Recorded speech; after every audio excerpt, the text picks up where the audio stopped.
Out here, it's not only the amazing views, but the way time stretches out a little longer and how the breeze hits just right at the summit. With All Trails, you can discover nature's best with over 450,000 trails around the world. Download the free app today.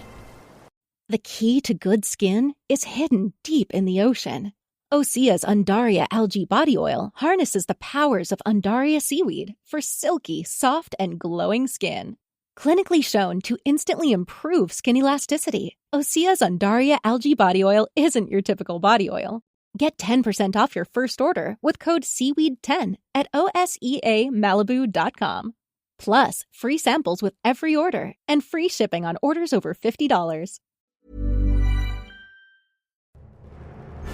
This is Auditory Anthology, a podcast featuring the best sci-fi short fiction. I'm your curator, Keith Conrad. We release new stories every Tuesday and Thursday. If you like what you hear, I hope you'll take the time to rate and review our show on your podcast player of choice. And be sure to recommend it to a friend. That'll help us grow the podcast and continue to share these stories with you each and every week.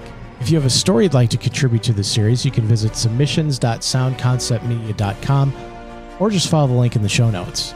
You can also support the show by subscribing to our new Substack at auditoryanthology.substack.com. By becoming a paid subscriber, you'll help keep the stories coming. You'll also get every episode completely commercial-free, and you can now vote on which story will feature in the upcoming episodes. This week's story is The Invisible Enemy by Arnold Castle. In a future where war is simulated through electrohypnosis to curb real-world violence, a young man undergoes his quote-unquote combat experience. Out here, it's not only the amazing views, but the way time stretches out a little longer and how the breeze hits just right at the summit. With All Trails, you can discover nature's best with over 450,000 trails around the world. Download the free app today. Life is a workout, and Smoothie King is here to help you power through. Whether you're grinding out bicep curls or muscling the couch across the living room, crushing morning miles, or sprinting through back-to-back meetings, Smoothie King has fuel to help you maximize your workouts, own your recovery, and elevate your game. Give your body the energy, protein, and power it needs with a lineup of delicious smoothies made to help you conquer your goals. Only at Smoothie King.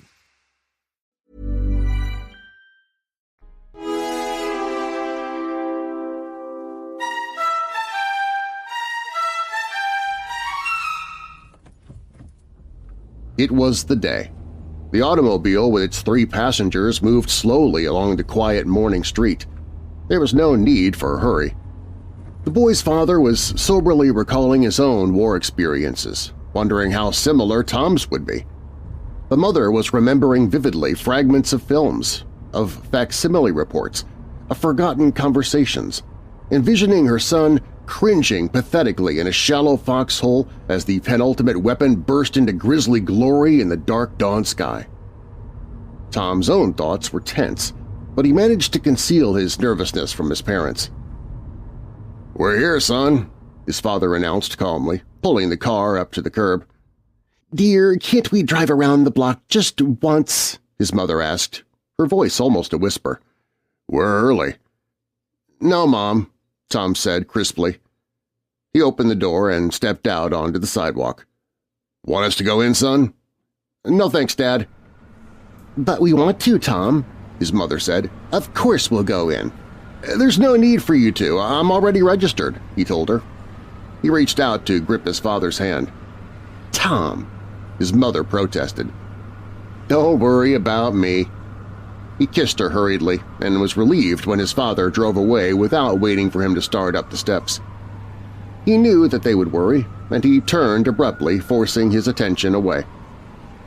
The day was bright, and a chill breeze swept in from the Pacific. Atop a distant hill, eucalyptus glimmered in the white sunlight.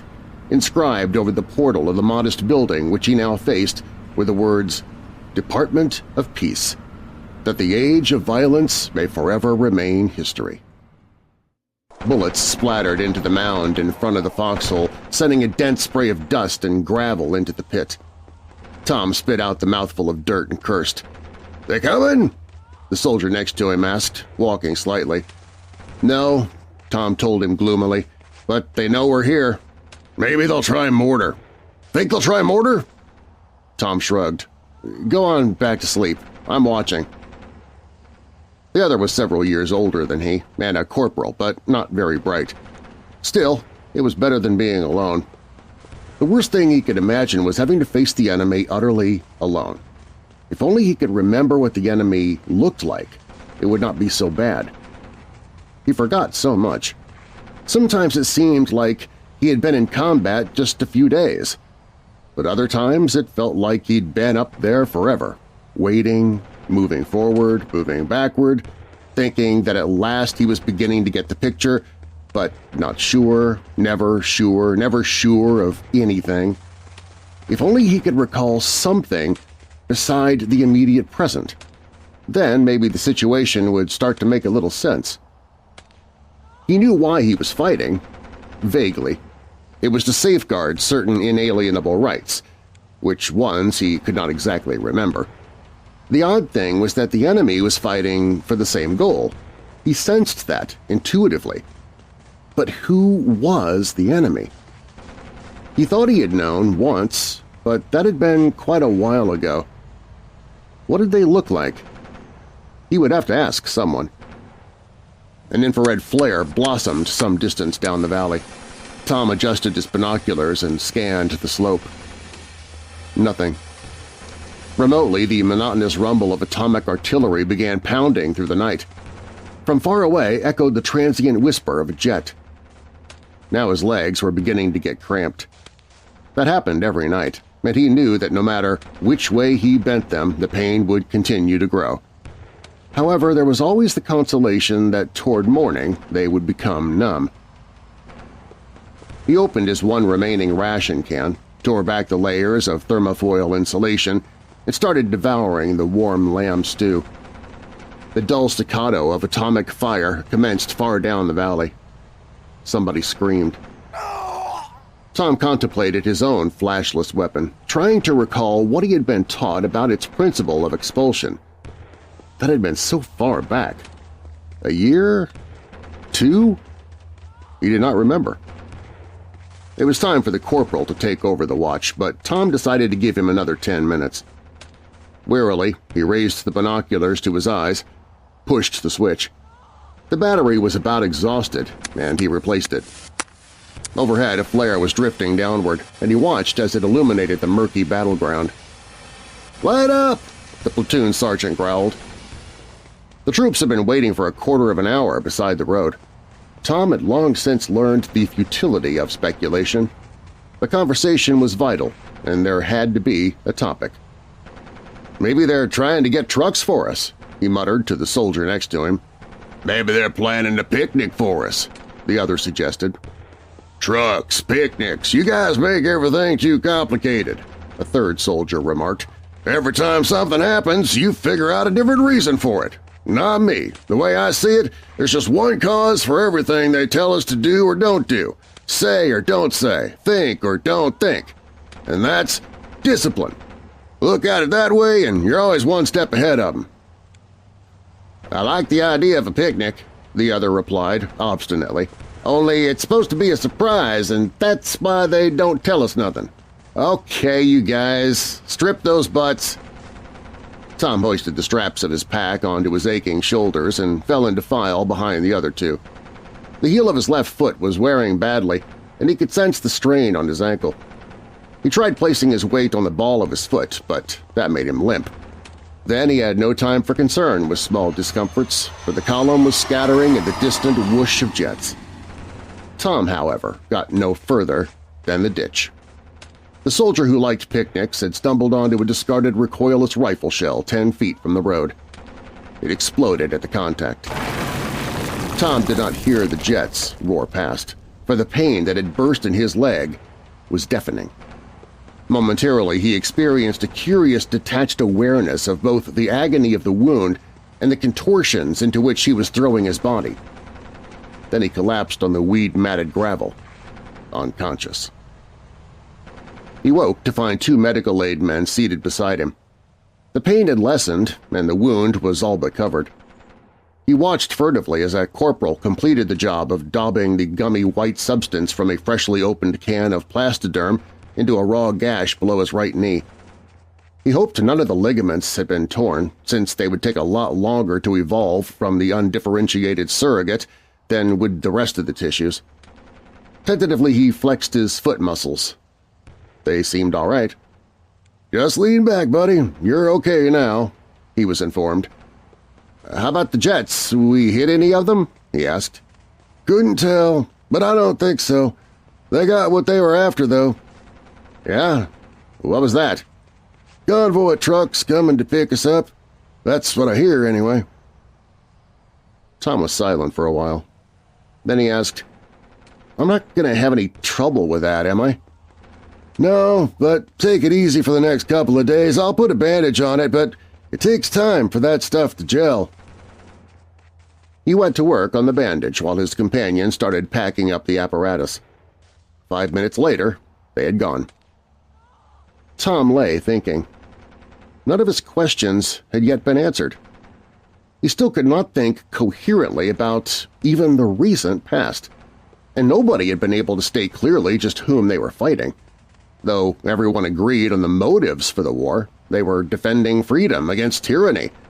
It was as simple and as basic as that. However, it somehow left Tom unsatisfied. "Well, what'd I tell you?" the soldier next to him remarked. "Discipline. No trucks, no picnic, just discipline. Say, how about a cigarette? I must have dropped mine in the scramble." "Sure." Tom threw him a mashed, half-empty pack. "Hey, thanks." He lit one, carefully buttoning the rest in a pocket of his fatigue jacket. "Thanks a lot." "Okay, you guys," came the horse commander. "Strip them butts, we're moving." "Discipline," the soldier muttered bitterly, crushing the cigarette into the gravel. "Discipline." The night was quiet. Too quiet. There were remote and occasional atomic artillery bursts, but no other noise. The two other members of the patrol were immediately ahead of Tom, but they progressed slowly and made little sound. Tom crept forward a single notch, looking up only when he had sunk again into the grass. On either side there was nothing but blackness. Once more he squirmed forward with his boots and forearms. Still, there was only the quiet and darkness of night. He lay there for a while, waiting and wondering. He had ceased pondering those questions, which had most concerned him during the earlier days. Now he asked himself only when would it be over. Nothing else any longer seemed to matter. But more and more frequently there had come to his mind a single, irrelevant memory. It was an image of a clear day, of a cool breeze off the ocean, of a crest of green and gold eucalyptus on a faraway hill. It had something to do with home. But that was all he knew of it, and it was all he could recall of home. A burst of flashless automatic fire from somewhere up the ridge brought a scream from the soldier in front of him and sent him writhing down the slope. Tom lowered himself till he was on a level with the sight of his carbine, then started scanning the rise. A moment later he spotted the greenish glow of the sniper's infrared beam, and flipping the safety onto automatic, he squeezed the trigger. Rapidly he replaced the clip and waited. After several moments, he uncautiously flooded the terrain with his own light. A mere 100 feet away was a sprawling, greenish form. One of the enemy. A good and dead one. It was 10 minutes before he heard the remaining member of the patrol working his way back. "Good boy," came a whisper. "You got him." What do you think? Are we going back?" "Sure, there ain't no troops up there. That's what we came to find out. Maybe a few snipers is all." They started crawling the way they had come. But this time it was more tedious because of the abrasions and bruises that had been incurred. Dawn was a pasty gray in the sky behind them when they at last neared the lines. "Something funny," the sergeant muttered suspiciously, rising to his knees. "What's wrong?" Tom asked wearily. "I don't know. Wait here." Tom waited till the sky threatened to become light, then began following. He continued along the route, which he felt must lead to the lines, but after some minutes began to feel a sense of panic. The landmarks were all wrong, and the cloud-strewn sky gave no indication of direction. Then, from the other side of a low, rocky hillcock, came the unmistakable sound of approaching troops. Running forward to the edge, he stopped abruptly as he found himself face-to-face with the enemy. Suddenly, all the hate and guilt he had ever known exploded into his awareness. The face before him was a meaningless blur, but he did not need to know the enemy to loathe him. His carbine was in his hands, the safety off, the barrel lowered, the trigger squeezed. But the rifle failed to fire. The cry of the enemy was a wordless oath of anger, the bayonet a glinting sliver of death, the pain in his side the ultimate peak of agony. But as he fell back onto the rocks, he sensed something beyond rage in the bright young eyes of his destroyer. He sensed hope, the possibility of peace and even of happiness, for those anger-maddened eyes had been his own. He woke up upon a bed in a small white-walled room. It was too soon yet to try to think things over, so he consciously relaxed and contemplated such immediate and basic pleasures as breathing and observing the distant sun-gilt eucalyptus through the single broad window. For the present, the experience of life itself was sufficient. When at last an attendant entered, followed by a nurse, Tom felt like talking. He was frustrated in this by a thermometer which the woman allowed to remain in his mouth throughout the entire checkup. When she had finally concluded her routine, Tom said, "I'm feeling pretty good, doctor. Is it all right if I leave?" "I'm just a mere psychotechnician," the man smiled. "You'll have to check with Miss Lofton." "Fit as a fiddle," the nurse responded, gathering up her equipment. My bayonet wound okay?" Tom asked anxiously, and was immediately startled to find he could refer to the incident with amusement. "It is if you can talk about it," she replied with a flicker of sympathy on her dry, expressionless face. "So it was a bayonet," the man commented after the nurse had left. "That's quite rare, you know. Usually it's a bullet or a shell fragment." "Don't you decide? Don't you set it all up beforehand?" "Oh, no. Electrohypnosis merely instigates certain motivational and situational patterns. The instrumentation and environment is entirely the product of your own personality. The more feasible, consistent, and coherent the subject aspects, the more adaptable, rational, and stable must be the subject." "What about the bayonet?" "You chose that, I'd suppose, because you not only weren't afraid of meeting the enemy, but actually wanted to. We'll go into that later. Now, I want you to relate everything you can remember." Tom waited while the other set up a recorder. It took less than 20 minutes to narrate every detail he could recall. "Well, that'll be enough for today. We do want you to report back in a week or so just to find out how this affects your normal activities. The receptionist will make an appointment for you. Your clothes are in the closet." Tom dressed and started along the corridor, stopping only once for a brief glimpse of the machine which had been his battleground. A boy he had seen occasionally at school was approaching, and they nodded at one another. "You been through it?" the boy asked. "Yeah," Tom told him, a little uneasily. "I'm just going in. How is it?" Tom noticed the other boy's collar was damp with perspiration and his eyes were somewhat watery. "Is it pretty rough?" "Well, it's—" Tom returned uncomfortably. "It's just like war." He turned away as the other winced and swallowed nervously. The receptionist made his appointment, and he strode to the doorway.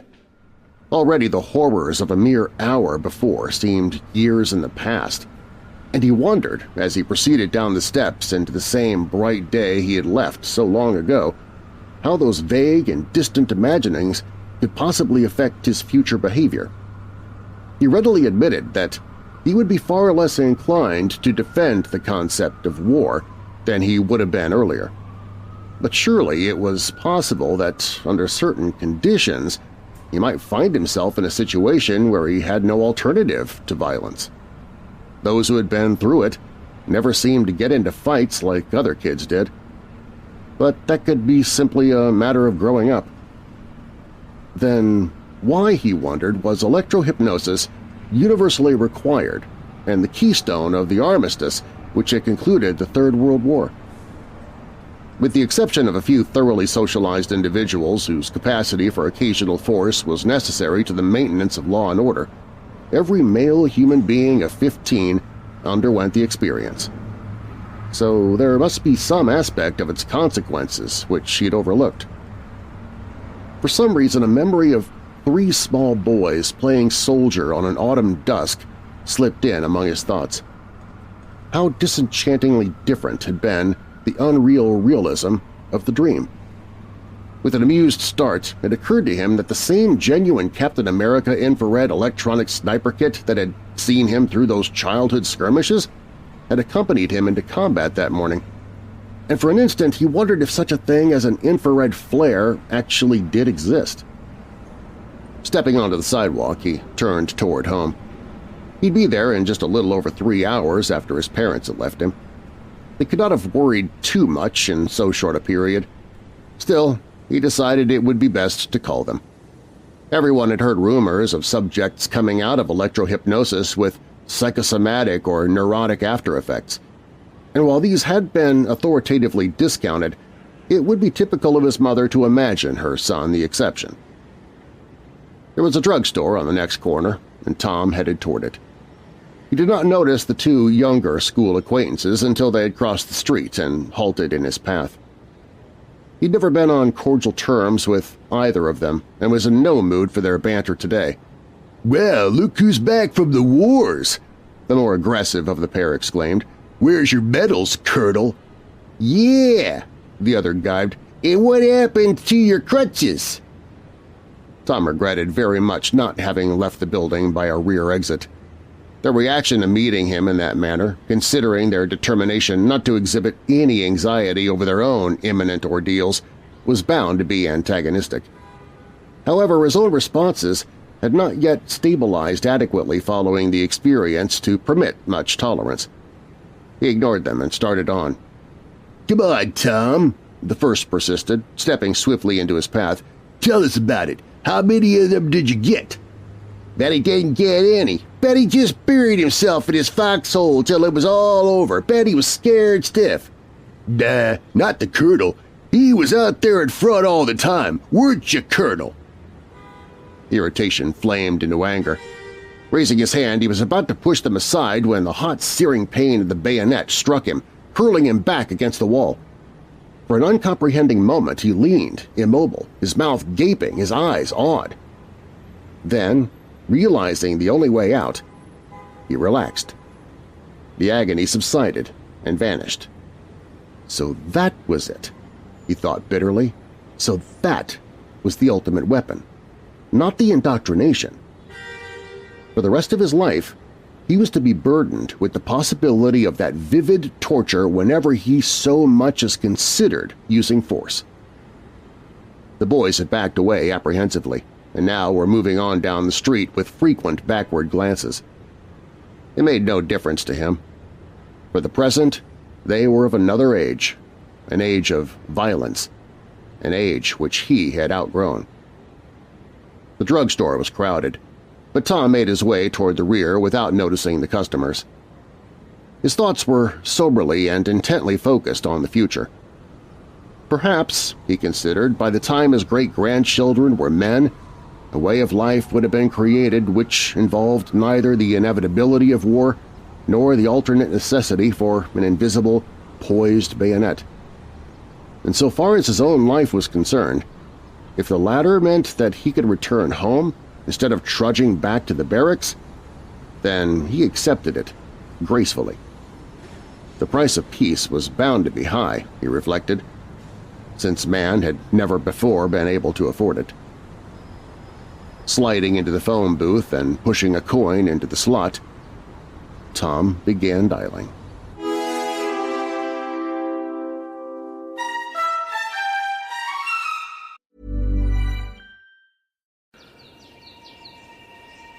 Out here, we feel things. The sore calves that lead to epic views, the cool waterfall mist during a hot hike, and the breeze that hits just right at the summit. But hey, don't just listen to us. experience it for yourself. All Trails makes it easy to discover the best of the outdoors, with more than 450,000 trails around the world, points of interest along the trail, and offline maps for always-on navigation. Download the free app today and find your next outdoor adventure. Auditory Anthology is curated and produced by me, Keith Conrad. Your narrator is Darren Marlar. Be sure to check out Darren's award-winning paranormal podcast, Weird Darkness, available at WeirdDarkness.com and your podcast app of choice. This week's story was The Invisible Enemy by Arnold Castle. It was first published in Imagination Stories of Science and Fantasy in October of 1954.